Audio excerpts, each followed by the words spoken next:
Welcome back to the Scoop. Yep. The show where we scoop your brains. Scoop your And I brains. fight a million of these fuckheads. Ugh, You need to get better at fighting fuckheads. thanks, man. I was going to ask you a question. Alright. Would you do the same thing that I did with my YouTube career, where I just focused on the same industries in terms of YouTube? You're asking, would I exclusively focus on same? Yeah, Probably not. as a YouTube thing. No. No. No, man. This, for me, it has and probably always will be a side thing. Even Yeah. if it becomes super, more popular than anything I ever do. I will always consider it that. And it's not like I don't like this channel or anything like that. I just, there's lots of things I like to work on. I'm not trying to be offensive or anything, because I know that you did for a while. It probably works better that way anyway. Because we sort of gain subscribers by you releasing a new video, and then Yes. people are like, oh yeah, he's got another channel, let's have a look. Yeah. I don't know. What do you want me to say on the subject? It's like I feel a bit guilty that perhaps I don't have as much dedication to this channel as you do, but you're asking me if I would completely drop all my other interests in... Oh no, like just drop all your other channels for a while. That's what I mean. Nah. That's what I did. But I feel like that my viewers wouldn't be too appreciative of that either. Yeah, I thought the same sort of thing, because I was sort of at my I was at it. I left the same industries at a time where my channel was growing, and I was getting. I had people who actually watched my videos and commented and stuff like that. I was more excited about the idea of dedicating time and effort to same industries and building it into something really good, because I felt like it could do that, and I felt like it couldn't do that without someone just working on same industries for a while. And I suppose I could ask myself, would I do it again? Would I, let's say, and my channels have done better since I come back, but mainly because I've done a big change, and I made all three of my channels all about specific things. And so if I started to do really well and went, I reckon it's time to do a big, time to really focus on same industries. I don't have to do that anymore, because we've already got, the foundations have been laid, and I think that's what I did. I laid the foundations for same industries. Which makes it sound like it's all about me, when it comes to the same industries and running it and stuff like that.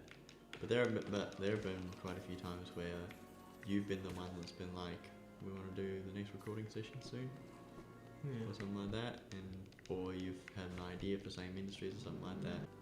Yeah, it's not like I don't care about same industries, I should also say. I do, I care about it a lot, and I'd love nothing more than to see it grow. Yeah. Oh my god! I think it's probably easier for me to manage same industries more than it is my own channels. Yeah? Yeah. Because I just go, I just gotta organise all the guys, and then content will make itself. Yeah. But with my own content, I gotta put all this effort in, and then I've gotta have the passion, the interest, and all that sort of stuff, where the passion and the interest is already there for same industries, because, and as I say that, it goes out the window. What do you mean? I don't know, I was like, the passion and the interest in there, and then I'm like, in my immediate next thought is it really still there? Is it really that good at all? I always have a neutral passion for it, which is a good thing, right? Yeah. It's like, I can never really get thick of it, but I'm never too invested that, my happiness lives and dies on it, Yeah. And I think that's good. I like the casual nature of this channel. I really do. It's like, again, it's not me trying to be like, it's, which I don't know what that means.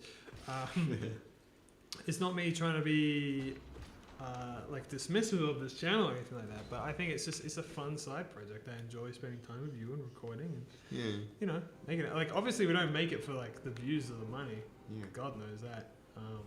And so as a result, I guess it's whatever. It's chill. It's casual. It's fun. It's like a hobby, really. And I think that there's no harm in that. Yeah. No harm in it being that. Just something that we do for fun, and that's just that. I barely get enough sleep. Yeah. Yeah. I need to eat enough. And I've been feeling a bit of that. I have to wake up earlier now, which is probably not even remotely early for you. But I haven't really been adjusting my bedtime too much. I don't know why. It's not like I do anything at night. It's not like I'm like, oh, I gotta stay up and play video games. I just don't know. I don't go to sleep until like midnight. Yeah, I started going to bed early when I started working at the cheese factory. And that was because I'd have to get up at like 5 o'clock so I could go to work. Or 6 o'clock start. Spine on my rage, Did you know the world is a vampire? What a stupid phrase, but I kind of love it. The world is a vampire. What is it? So what's the next song, like Set to Drain? Ah. What Trent is I that? think I actually listen. Oh, cool. Yeah, I wouldn't do that. Do like 2 attempts. He's gonna give me a new ability that'll grant me access to even more locations, baby. Oh golly. That's right. I forgot about this. He's got a phase 2. Phase 2, Electric Boogaloo, Spider-Man. Oh golly. Oh my god. Are you in or are you out, Spider-Man? That's what he's saying to me right now. Are you in or are you out? Okay, now he's dead. How would you feel in real life if the Green Goblin came up to you and said, are you in or are you out? What would you do? I would ask him, in and out of what exactly? To, I don't know, rule the city? I'll probably be in. I'll give it a go. Tap A while holding He can be bad cop or be good cop. Every time I think of like Green Goblin quotes, I just think of Donkey in like his gameplay videos where he's like being like, "I'll get you, Spider-Man," something like that. Northern Lion's favourite line is, "I'm somewhat of a scientist myself," which is a great line as well. Somewhat of a scientist. Yeah, that's what Willem Dafoe's Green Goblin says at one point. I'm somewhat of a scientist myself. Isn't that what he says to Peter Parker or something? Yeah. Yeah, like because Peter comes over to Harry comes over. That scene, by the way, for some reason, this is the location. It reminds me of when they're standing outside of that building at the beginning of Ghostbusters. I don't know why. You know that in the Ghostbusters when he's talking about how they I don't know, you get a job and they expect results, like in university or something. Yeah. I don't know. I also need to watch Ghostbusters again. It's been I too long. haven't seen it in ages. Yeah. Like we had Ghostbusters 1 and 2 on DVD, and we watched them back to back, and then we haven't seen it since. You know what song I was listening to actually? I'm pretty sure it's in Ghostbusters too. Where he goes, "What, I guess I'm gonna have to take control. Gonna have to take control. Gonna have to take control." That's a pretty good one. You know, I think it's when they're controlling the Statue of Liberty and walking it downtown with a NES controller. You don't remember that part? No. It's like the whole thing in the film. What is it? The second one that's got the giant fairy floss monster? You mean the Stay Puft Marshmallow Man? Yeah. No, that's the first. That looks like a giant pink monster. It's not pink, he's white. Yeah. There's goo. There's ectoplasm goo in the second film, and that's sort of the whole plot is that there's evil goo in the sewers. Yeah. And it's called making people just be generally evil. Yeah, just generally evil. Literally though. Yeah. It's just it just kind of makes They're it. being really mean. I'm sure I'm not getting this all right, by the way. It's been a while since I've seen Ghostbusters 2. That's why we have Stephanie. Whatever happened to that other Ghostbusters film that's set in the country? There was a trailer for that last year, sometime. Oh. What, with the 2016 Ghostbuster? No, it was a completely different cast. It's about, I think it's kids or something. And it looks kind of interesting, I guess, an actual new take on the story, on the idea. Okay. I don't know. There was like one trailer, and that's all I saw, and that was like months and months and months ago. Like, I'm inclined to believe that it was like literally in the beginning of last year. I did not see the 2016 movie.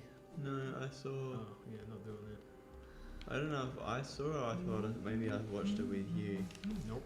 No? Alright. Considering I literally just not said the I hadn't movie, seen like it. a wrap the movie, make a review of it. Maybe. Yeah.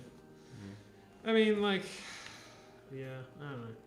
The problem with that film is, you know, people say you can't talk about it without talking about the gender politics, and it's like, I don't care if they're female or not. I really don't. It's just like a really crap movie. It's just bad. But I remember like watching. There were people who were like deliberately going out of their way to see it over and over again. Like, I knew someone who did this just because they wanted to stick it to the man. Yeah. And it's just like, I don't know. Wouldn't you want films that are like good? Yeah. To like, you know, if you want to like, okay, female empowerment or whatever, that's fine. Like, again, I really couldn't care less what the genders were. Yeah. Like, seriously. Like I think that, like, honestly, my stance is like, you deserve better. You know, for a you know, an empowering female centric film. Ghostbusters 2016 is not a good one. It's just not a good movie in general, regardless of its gender politics. I don't know. This is getting probably a bit too heavy for this series, but that's my stance on it. Like, literally, like, people are like, this is like an iconic film that will go down and hit. And it's just like, I don't know. Like, I wouldn't want that. It's like, Of course, I haven't seen the film myself, so I couldn't tell you if I really liked it. But I remember I was telling my mother about this, and she was like, "Oh, that's awful." There's like a joke in it. I think actually Ralph does talk about it, where Chris Hemsworth's character is so stupid, so unbelievably dumb, that he, when there's like a loud sound, and he instinctively covers his eyes rather than his like ears, because of how loud the sound is. And I was telling my mother about that because we were discussing animals and how, like, even the stupidest animals on the planet know where the sound comes from. Yeah. And it's just like, I don't know, it's so ridiculous that it's not really funny. You know, it's like an unbelievable ridiculousness. In my opinion, if you're gonna be like stupid or whatever, that's fine. But believable stupid is where real comedy lies. Yeah. Where it's like, this is so stupid, but it's believable in a weird way. Yeah. As opposed to, this is just stupid, it's unbelievable. There's like there's a famous comedian, a famous Australian comedian called Paul Hogan. Yeah. He did a show called Paul Hogan Show, and it was a very funny show. And there's one skit where he's with his wife. He's like basically gone on a picnic with his wife. And he's unpacking everything out of the car. He unpacks all the chairs, tables. There's like so much crap in the boot of his car. Yeah, well, you can tell me about it next time while I'm about to be stabbed by this guy, because we gotta get our chips.